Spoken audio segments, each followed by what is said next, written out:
Hello everyone, welcome to Parkway education.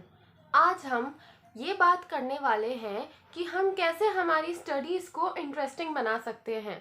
हम सभी को पढ़ना बड़ा बोरिंग लगता है, बट देन पढ़ना बहुत ज़रूरी भी होता है। तो इसीलिए आज हम आपके लिए 10 टिप्स लेके आए हैं जिससे आपको स्टडीज़ में मन लगने लगेगा और आपको इंटरेस्ट डेवलप होगा। तो आइए हम वन बाय वन ये सारी 10 टिप्स डिस्कस करते हैं जो कि आपकी स्टडीज को मजेदार बनाएंगी। तो टिप नंबर 1 की हम बात करते हैं। तो टिप नंबर 1 है म्यूजिक। जी हाँ, आप म्यूजिक लगा के भी पढ़ाई कर सकते हैं, पर आपको कोई रॉकिंग, पॉपिंग या ऐसा कोई म्यूजिक नहीं लगाना है। आपको बहुत ही स्लो टोन वाला सिर्फ एक टोन लगानी है और कोई मोटिवेशनल सॉन्ग लगाना है। अगर आप गूगल करेंगे तो आपको ऐसे बहुत सारे सॉन्ग्स मिल जाएंगे जो आप पढ़ते वक्त लगा सकते हैं। और ये चीज़ साइंटिफिकली प्रूवन है कि अगर आप म्यूजिक के साथ में पढ़ाई करते हैं तो उससे एक रिदम बनता है और वो रिदम हमें जल्दी जल्दी याद रहता है और उससे हमारी मेमोरी शार्प होती है। तो इसीलिए अगर आप म्यूजिक से पढ़ते हैं और कोई चीज़ याद करते हैं तो वो चीज़ आपको हमेशा के लिए रट जाती है। जैसे कोई गाना आपको जल्दी याद हो जाता है, वैसे ही कोई भी चीज़ अगर आप म्यूज़िक लगाकर करेंगे या एक रिदम में पढ़ने की कोशिश करेंगे तो वो आपको जल्दी याद हो जाएगी। इसीलिए यही कारण है कि आपको पोएम्स भी पैराग्राफ से जल्दी याद हो जाती है।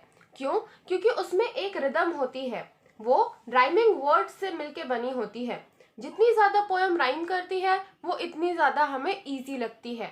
तो उन सब का जो पीछे का रीज़न है वो है सिर्फ और सिर्फ म्यूज़िक। तो इसीलिए जब भी आप मैथ्स कर रहे हो या कोई भी इंग्लिश की पोएम पढ़ रहे हो या स्टोरी पढ़ रहे हो तो आप पीछे एक लाइट म्यूज़िक लगा लीजिए और उसके बाद में पढ़ना स्टार्ट करिए। उससे आपकी इफ़िशेंसी और ज़्यादा बढ़ेगी और आप म्यूजिक के कारण ज़्यादा देर तक के एक ही कुर्सी पे टिके भी रह सकते हैं। आपको ऐसा लगेगा ही नहीं कि आपने 1.5 घंटा 2 घंटा या ऐसा कुछ पढ़ाई करी है।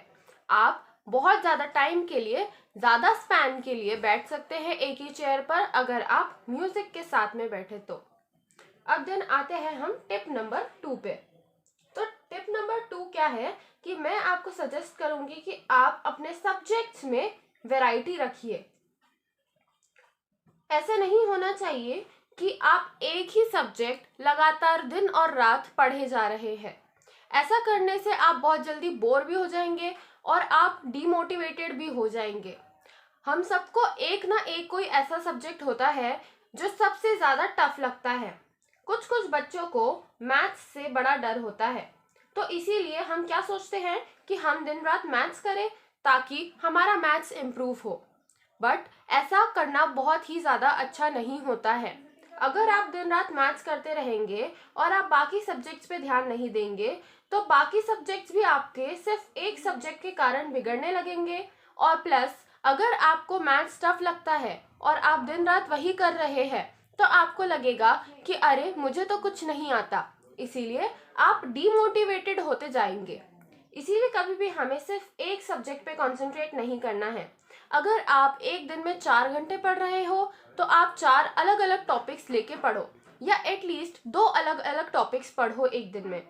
तो इसीलिए मैं बोलूँगी कि आपको अलग अलग सब्जेक्ट्स पढ़ने चाहिए ताकि आपको पढ़ने में मन लगे और आपको थोड़ा इंटरेस्ट डेवलप होए आपकी स्टडीज़ में। अब थर्ड पॉइंट देखते हैं हम। थर्ड पॉइंट है कि आप ब्रेक्स ले लेके पढ़िए।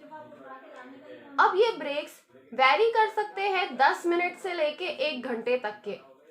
अगर आप सिर्फ 10 मिनट का भी ब्रेक लेते हैं तो आपको ऐसा लगेगा ही नहीं कि आप 2 घंटा 3 घंटा या 4 घंटा लगातार बैठ के पढ़ रहे हैं। आप बस 10 मिनट के लिए उठ जाइए अपनी चेयर से, पानी पीजिए और थोड़ी सी स्ट्रेचिंग कर लीजिए और उसके बाद आप वापस से जब पढ़ने बैठोगे तो आपको ऐसा लगेगा कि मैं अभी ही पढ़ने बैठा हूँ। तो इसीलिए हमें ब्रेन को भी थोड़ा रिलैक्स करना चाहिए। तो इसीलिए आई वुड सजेस्ट कि आप हर 1 घंटे में ब्रेक लीजिए, भले ही वो 10 मिनट का क्यों ना हो या 5 मिनट का भी क्यों ना हो। बट आप ब्रेक्स में पढ़िए। तो ऐसा करने से आपके ब्रेन को भी बीच में गैप मिलेगा, वो रिलैक्स होगा और आप ज़्यादा टाइम स्पैन तक के लगातार पढ़ने बैठ सकते हैं। अब आते हैं हम फोर्थ टिप की ओर। तो फोर्थ टिप क्या होगी कि आप एक्सरसाइज करिए। एक्सरसाइज करने से क्या होता है कि हमारी बॉडी जो है वो फिट रहती है। अगर आप एक साथ मतलब 4 घंटे अगर आप पढ़ रहे हैं फॉर सपोज, तो आप खुद ही सोचिए आपके पैरों में, आपकी बैक में कितना ज़्यादा पेन होगा। तो ये पेन जो है वो आप एक्सरसाइज से अकम्प्लिश कर सकते हैं। अगर आप एक्सरसाइज करेंगे तो आप ज़्यादा स्पैन तक के और ज़्यादा दिनों तक के आप एक ही चेयर पर बैठ के पढ़ सकते हैं। और ये साइंटिफिकली भी प्रूवन है कि जब भी आप एक्सरसाइज करते हैं तो हमारे ब्रेन से कुछ वेव्स रिलीज होती है जिनको हम बोलते हैं अल्फा वेव्स। तो ये अल्फा वेव्स हमारे ब्रेन के लिए अच्छी होती है, तो इसीलिए हमें एक्सरसाइज भी हमारे टाइम टेबल में इंक्लूड करना है ताकि आपकी स्टडीज इंटरेस्टिंग हो और ज़्यादा सिंपल भी हो। अब आते हैं हम फिफ्थ पॉइंट की ओर। तो मेरा फिफ्थ पॉइंट ये है कि आप नोट्स बना बना कर पढ़िए। और नोट्स आपको कैसे बनाने हैं इंटरेस्टिंग, इस पे हमने ऑलरेडी एक वीडियो डाली है जिसका लिंक मैं डिस्क्रिप्शन बॉक्स में डाल दूंगी, तो आप वहां से जाके देखिएगा कि हमें इंटरेस्टिंग नोट्स कैसे बनाने हैं। आप अपने नोट्स में डायग्राम्स भी इंक्लूड कर सकते हैं और उन्हें और ज़्यादा इंटरेस्टिंग बना सकते हैं। तो आप अगर इंटरेस्टिंग नोट्स से पढ़ेंगे, अगर आप डायग्रामेटिक रिप्रेजेंटेशन से पढ़ेंगे, टेबल्स से पढ़ेंगे, तो ऑटोमेटिकली आपको एक इंटरेस्ट डेवलप होगा। किसी को भी हम बचपन में जैसे कोई बुक देखते थे तो हम उसमें अट्रैक्ट होते थे अलग अलग ड्राइंग्स देख के।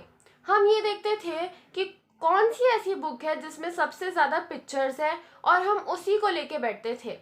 तो उन सब का सिर्फ एक ही मोटो है कि जैसे ही हमें नोट्स या कोई रिप्रेजेंटेशन दिखता है डायग्राम का, तो हमें अपने आप एक इंटरेस्ट डेवलप होता है और उस इंटरेस्ट के कारण हम अच्छे से पढ़ भी सकते हैं अगर आपने नोट्स अपने अच्छे बनाए हो तो। नोट्स के ऊपर जो वीडियो डाली है मैंने, उसका लिंक मैंने डिस्क्रिप्शन बॉक्स में डाला है, तो आई वुड रिकमेंड कि आप वो वीडियो ज़रूर देखें। अब इसी के साथ हम सिक्स्थ टिप की ओर बढ़ते हैं हमारी। तो सिक्स्थ टिप मेरी ये होगी कि आप ऐसा प्रिटेंड करिए कि आप किसी को पढ़ा रहे हैं, आप किसी को टीच कर रहे हैं। ऐसा करने से क्या होता है, जब भी हम किसी और को कोई चीज़ समझाते हैं तो हमें खुद को वो चीज़ और ज़्यादा अच्छे से समझ में आती है। अगर आपके पास कोई और नहीं है जिसको आप पढ़ा सकते हैं, या आपको दूसरों के सामने कुछ चीज़ रिप्रेजेंट करने में थोड़ी हिचक होती है, तो आप मिरर के सामने खुद से बात करके खुद को पढ़ा सकते हैं। तो उससे आपको समझ भी आएगा और आपका रिवीजन भी होता रहेगा। अब हम नेक्स्ट टिप की ओर बढ़ते हैं जो हमारी है सेवेंथ टिप। तो अब सेवेंथ टिप क्या है मेरी, कि आप खुद को स्पीक एंड रिकॉर्ड। तो स्पीक एंड रिकॉर्ड में इसीलिए बोल रही हूँ क्योंकि आप जो भी पढ़ते हैं, सपोज कीजिए आपने दिन भर में 3 चैप्टर्स पढ़े। अब वो 3 चैप्टर्स अगर आप एग्जाम के टाइम में वापस से रिवाइज करने बैठेंगे तो आपको ऑलमोस्ट उतना ही टाइम लगेगा। भले ही 5-10 मिनट आपको कम लगे, बट देन बहुत ज़्यादा टाइम लगेगा। तो इसीलिए मैं ये रिकमेंड करूँगी कि आप हर रात को, जैसे अगर आपने आज 3 चैप्टर करे हैं, तो आप ये सोचिए कि आप 10 मिनट में एक चैप्टर का समरी रिकॉर्ड करेंगे। तो उससे क्या होगा, अगर आप एग्जाम टाइम पे पढ़ने बैठोगे तो आपको 3 चैप्टर करने में कम से कम आपको 1.5 आवर्स तो लगते ही एटलीस्ट। बट देन इस ट्रिक की मदद से अगर आप उसी रिकॉर्डिंग को वापस से सुन लोगे तो वापस से सब कुछ रिवाइज हो जाएगा और 1.5 घंटे का काम सिर्फ 30 मिनट्स में हो जाएगा। इसीलिए ये वाली जो टिप है ये बहुत ही बेनिफिशियल है और मैं रिकमेंड करूँगी कि आप ये ज़रूर करिए। और अब हम आते हैं अपनी 8th टिप की ओर। तो 8th टिप है कि हमेशा आप किसी फ्रेंड के साथ पढ़िए। अगर आपका कोई फ्रेंड ना हो तो आप अपनी मम्मी या अपने पापा के साथ भी बैठ के पढ़ाई कर सकते हैं। और मेरा ये बोलने का मकसद ये है कि आप ज़रूरी नहीं है कि आप हमेशा कोई गेट टुगेदर रखें और या तो फिर 5-5 6-6 घंटा किसी के घर जाए और पढ़े। आप सिंपली 5-10 मिनट के फ़ोन कॉल पे भी जो सारा कुछ आपने पढ़ा है वो रिवाइज कर सकते हैं। ऐसा करने से क्या होता है कि हमें कभी कभार कुछ चीज़ें नहीं पता होती है जो सामने वाला हमें बता देता है। इसीलिए मैं रिकमेंड करूंगी कि आप किसी फ्रेंड के साथ में कुछ चीज़ जो है जो आपको टफ लगती है वो डिस्कस करिए। देन अब आता है 9th टिप, जो कि है read 1 topic from many books. ये वाली जो टिप है वो बहुत ही इम्पॉर्टेंट है। क्यों? क्योंकि जब हम एक ही चीज़ को एक ही नज़रिए से देखते हैं, बार बार एक ही चीज़ में पढ़ते हैं, एक ही बुक में पढ़ते हैं, तो हमारा एक माइंडसेट जो है वो उसी तक के लिमिटेड रह जाता है। बट देन अगर हम एक चीज़ को 2 अलग अलग टॉपिक्स में 2 अलग अलग बुक्स में पढ़ेंगे तो हमारा जो कंसेप्ट है वो और ज़्यादा क्लियर होगा और हम एक ही चीज़ को अलग अलग पॉइंट ऑफ व्यू से देखेंगे। सिमिलरली कभी कभार ऐसा भी हो सकता है कि किसी चीज़ में कोई एक बुक में कोई एक बात लिखी है और दूसरी बुक में वो बात नहीं लिखी। तो इसीलिए अगर आप अलग अलग सोर्सेज से पढ़ोगे तो आपको पूरा जो सिलेबस है, पूरा टॉपिक जो है वो कवर होगा। और सिमिलरली अगर आपको एक बुक से अगर अच्छे से समझ में नहीं आ रहा है तो आप दूसरी बुक रेफर करेंगे तो उससे आपको जो है वो अच्छे से समझ में आ जाएगा। इसीलिए read 1 topic from many books. अब यहाँ पे एक लिमिटेशन भी आता है। आपको एग्ज़ाम टाइम के थोड़े दिन पहले बहुत अलग अलग बुक्स नहीं रेफर करनी चाहिए। अगर आप ऐसा करेंगे तो हो भी सकता है कि आप कंफ्यूज हो जाए। इसीलिए मैं रिकमेंड करूँगी कि आप मोस्टली 3 या 4 बुक्स रिकमेंड करिए, उससे ऊपर मत जाइए। अगर आप 3-4 बुक से भी पढ़ लेते हैं या सिर्फ 3 बुक से भी पढ़ लेते हैं तो वो मोर देन सफिशिएंट होगा। अब हम इसी के साथ हमारे 10th टिप की ओर आते हैं। तो 10th टिप क्या है? 10th टिप सबसे ज़्यादा इम्पोर्टेंट है कि हमें रेगुलर रहना है। जब हम रेगुलर रहते हैं तो हमारा ऑटोमेटिकली एक इंटरेस्ट डेवलप होता है स्टडीज़ के लिए। तो अब ऐसा क्यों होता है? क्योंकि एक टाइम टेबल हमारा बन जाता है। अगर आप कम से कम सिर्फ 3 दिन भी लगातार 5 बजे पढ़ रहे हो तो आपको अगर चौथे दिन आप भूल भी जाते हो इनकेस पढ़ना तो आपको वो याद आएगा कि अरे कल तो मैं इतने टाइम पे पढ़ रहा था, परसों भी मैं इतने ही टाइम पे पढ़ रहा था। तो इसीलिए आपको एक सेल्फ रिमाइंडर मिलेगा। इसीलिए आपको हमेशा ट्राई करना है कि आप रेगुलर रहे।